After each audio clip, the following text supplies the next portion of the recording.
Аяққамыр кесенесі Қарағанды облысы Ұлытау ауданы Жезді ауылынан солтүстікке қарай 8 км, Жезді өзенінің оң жағалауында Аяққамыр деп аталатын орта ғасырлық қаланың жарында орналасқан. Аяққамыр кесенесі орталық Қазақстанның көрнекті ескерткіштерінің бірі. Оның құрылысы 11-12 ғасырларда дәстүрлі архитектуралық стильдің қалыптасуына әсер еткен орта ғасырлық кезеңінің құрылыс өнерінің көрнекті туындысы болып табылады. Архитектуралық құрылымы мен безендірілуі Оғыз Қыпшақ дәуірінің құрылысына тән.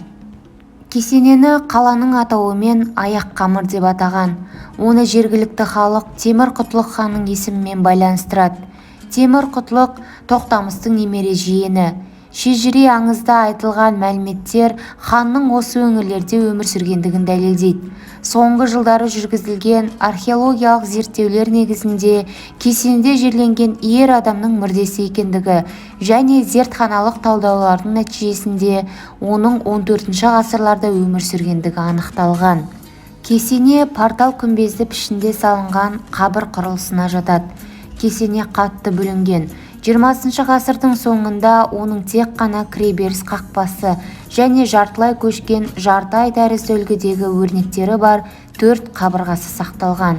Күмбезі күйдірілген кірпіштен қаланып, жарты оюлармен әшекейленген тақталармен қапталған. Кесене құрылысы жайлы ғылыми сипаттамалар Шыренк Уәлихановтың мақалаларында кездеседі.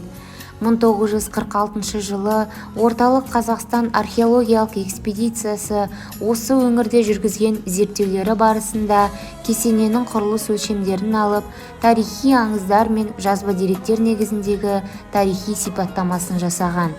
1982 жылы Аяққамыр кесенесі республикалық маңызы бар Қазақ КСР тарих және мәдениет ескерткіштерінің тізіміне енгізіліп, мемлекеттік қорғауға алынды.